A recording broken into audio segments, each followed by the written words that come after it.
Welcome to Character in Action with Matthew J. Norcross, the official podcast of the 7 Degrees of Change Foundation. Come journey with us on the real-life stories of character in action.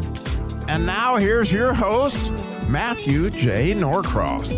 Welcome to Character in Action from the 7 Degrees of Change Foundation. I'm Matthew J. Norcross here in the studio with Robby Dilmore. Hey, Robby. Great to be back, Matt. Yep.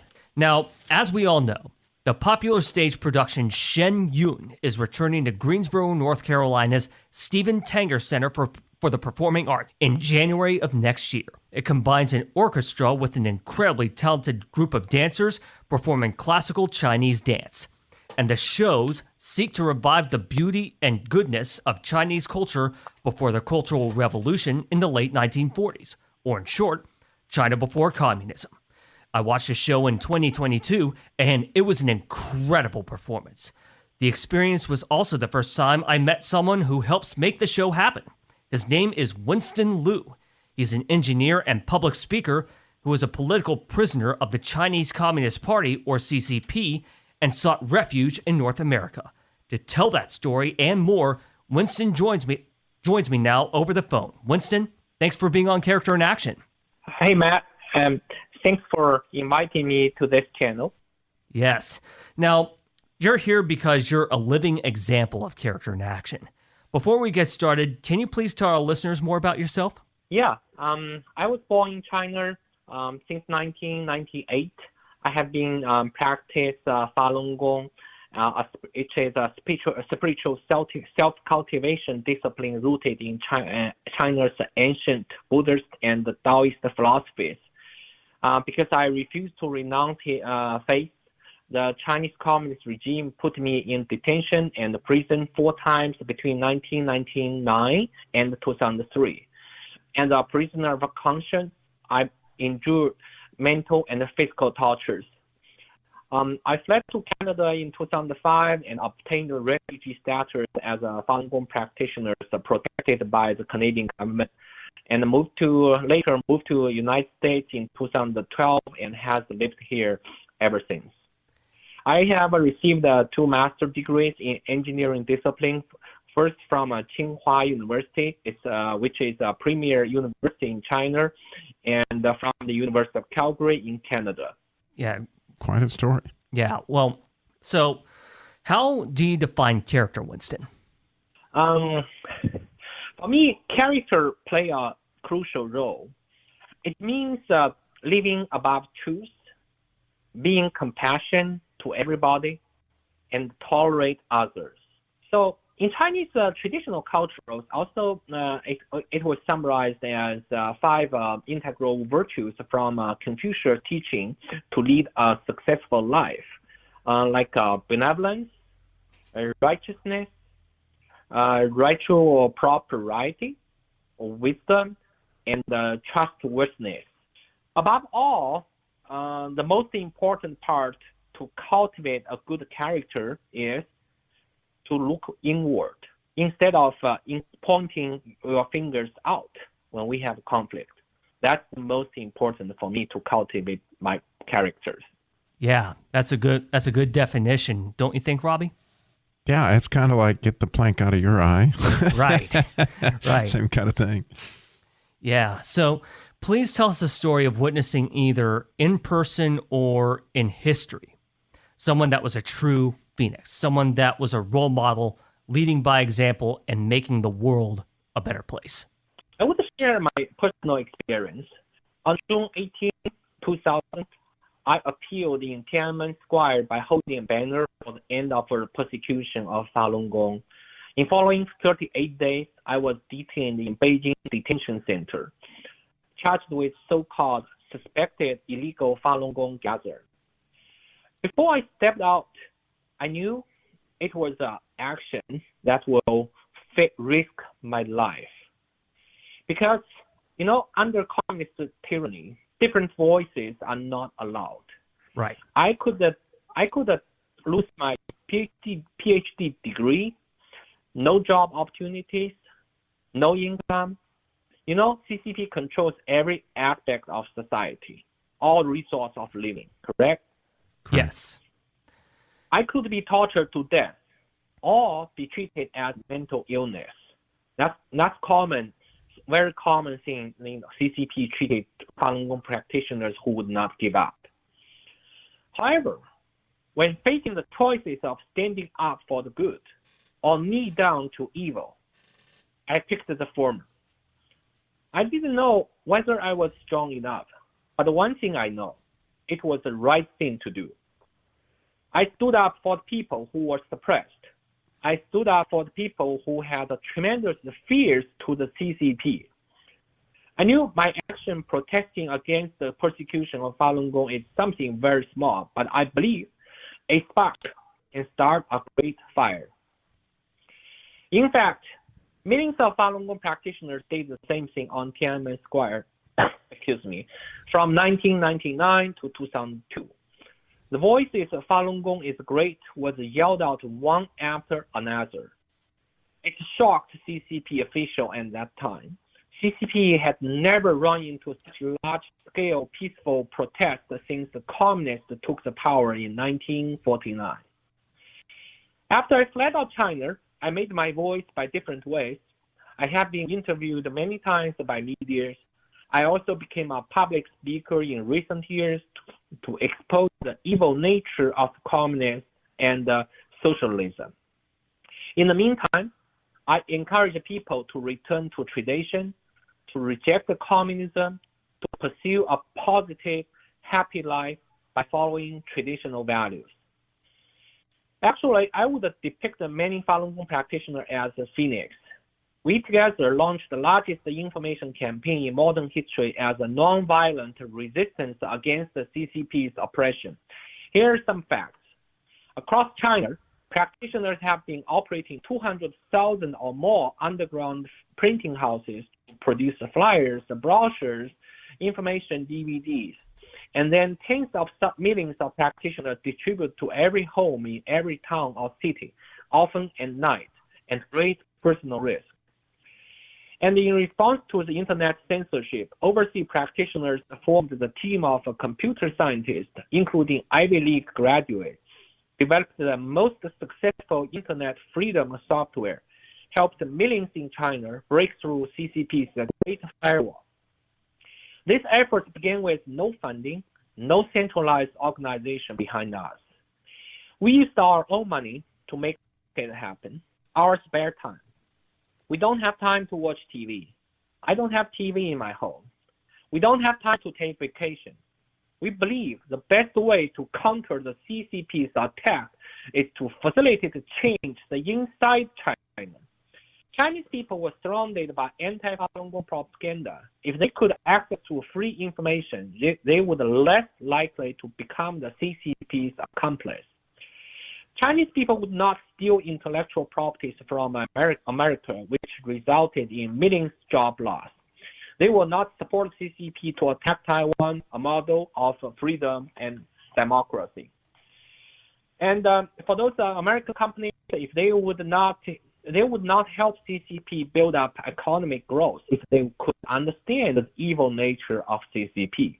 We believe it's the most important to quit investment on CCP, which is the most effective way to crash CCP down.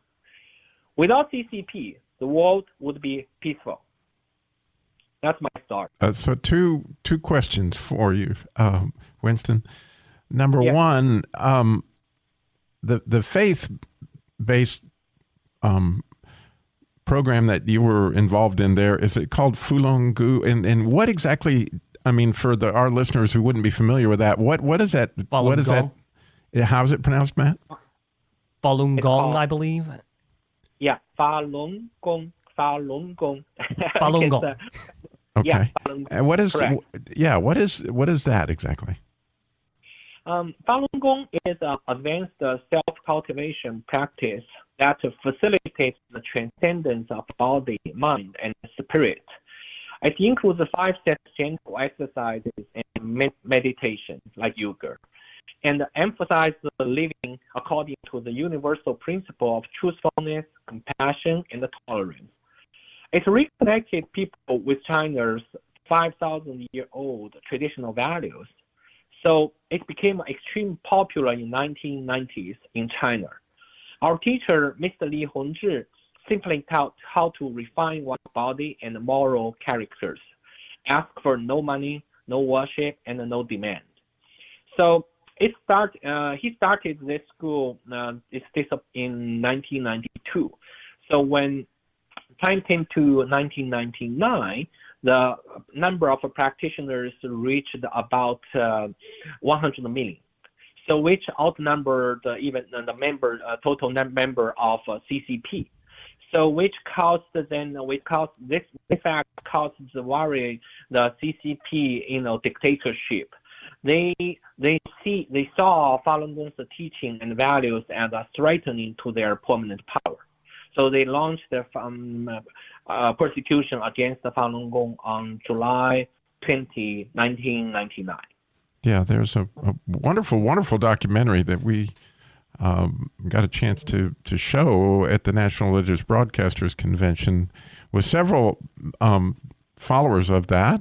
And also, you keep using the initial CCP, and for me, I keep having to remind myself, oh, that's Chinese Communist Party. Yes, Chinese Communist Party. Right. So, something else to note, Matt, because it's a little hard to follow, but once you understand those terms, it's a lot easier. Exactly. Oh, sorry, I should mention that first. Yeah, that's okay. It's okay. Go ahead, Matt.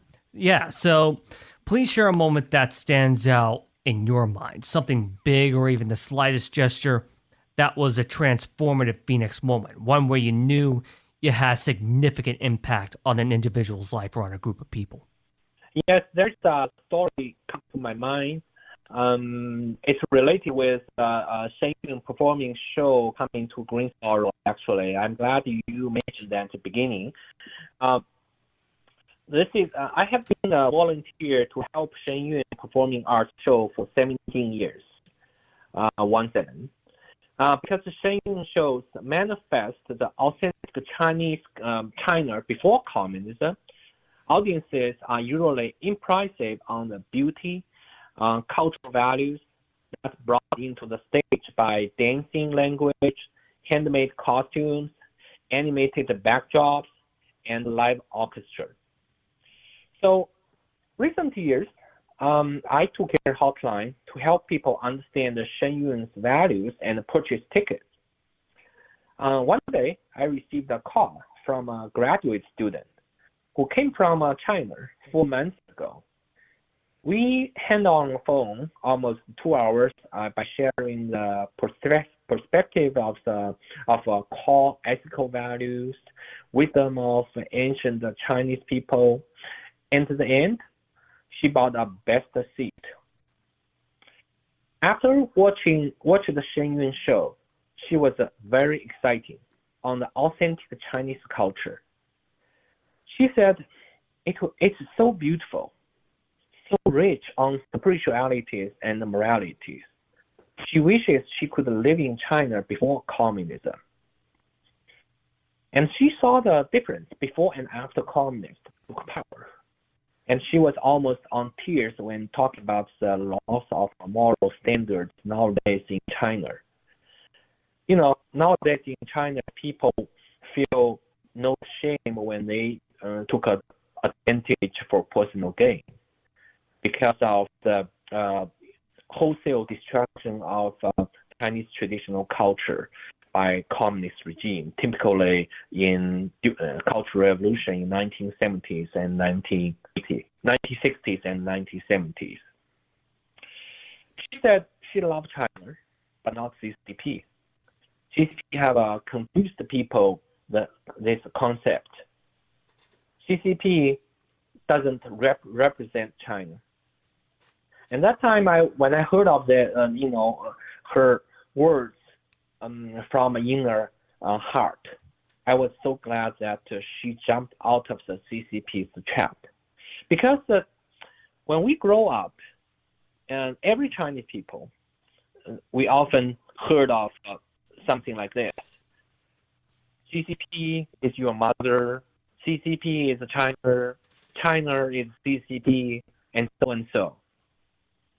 I knew it's not easy to change the mindset because Chinese people were brainwashed by CCP's propaganda year by year, day by day. I knew I made a significant impact on her life. I was so glad. I think actually it was not me refreshed her life. I was just played a role of bridge, help her to get a ticket and sit on the theater. Actually, it was a Shen Yun performing show because in real life, she had no opportunity to learn this difference from textbook. No way in China. And the worst thing is, even she came to America, she could not learn this from a Western media. Mm-hmm. Many times I saw many Western journalists even mix this concept between anti-CCP and anti-China. Yeah. You know, this is, I believe you saw the same thing. Yep. For example, when we went out to expose the crimes committed by CCP, and Western media many times ignored the fact we exposed. And even they openly claiming not to support anti-China sentiment. I got confused many times. What does that mean? We were anti-CCP, not anti-China. We love China. I really hope those journalists have opportunities to watch Shen Yun show. By the way, it will come to, they will change their mindset and they could educate people, not educate, they could cover the events from China in a better way. Yeah, I agree with you wholeheartedly. As someone who actually visited China when my dad did a lot of business there, I could definitely see once you actually go to China and once you see Shen Yun, your perspective is going to change very dramatically. I'll tell you that right now. So let's move on to some of the traits. And one trait I'm wanting to ask you about today is respect. Now, this is a crucial trait in business and in life. And my first question is, how do you think we can rekindle the trait and lost art of respect today? I think we have to agree with this. It's not an easy job. Right. I think this is the common ground, because nowadays in whole society, a lot of things people treat it as common. I think I saw a lot of bad behaviors and manner without respect, not only from Chinese people, but also in Western world. But here the question is, hey, how could we fix this? How could we bring this back?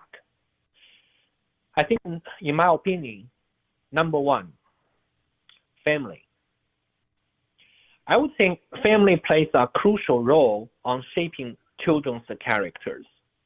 Right. So parents should be encouraged to cultivate good virtues.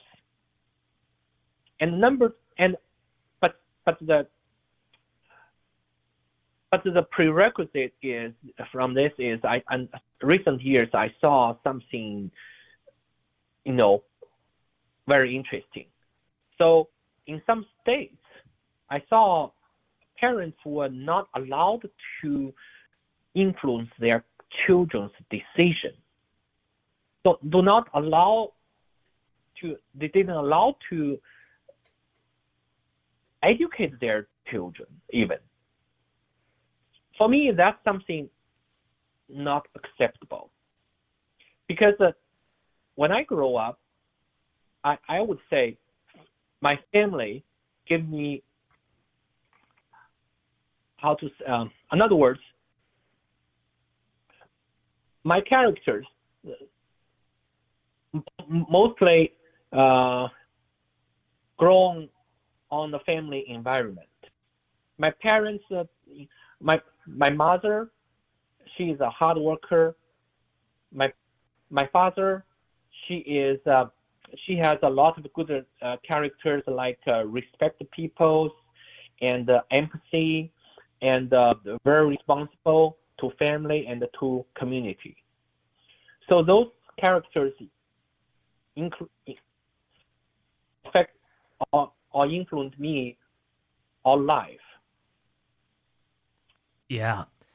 And that's something really important to think about. When the thing that really helps a child, develop good character, respect especially, is a mother and a father, basically.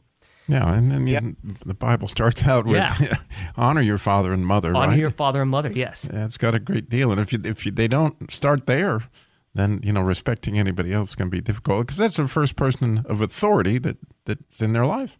Yeah. So let's move on to the trait of trustworthiness. Now, trustworthiness, this has become yet another lost art, especially in our government and in our institutions. You've especially seen this firsthand, being a political prisoner in communist China.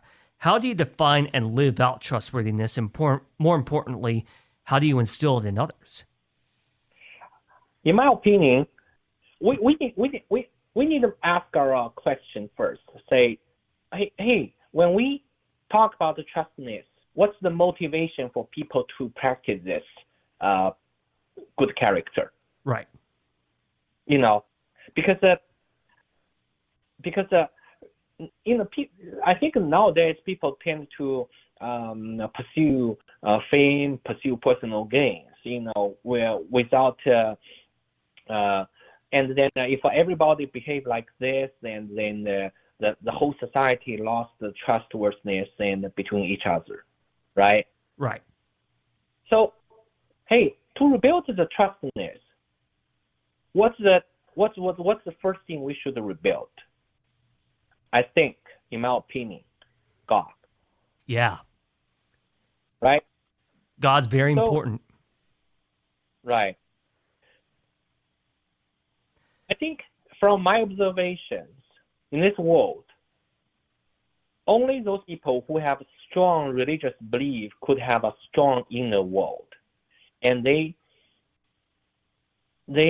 trust people, they help people without any condition, without hoping to gain anything in return.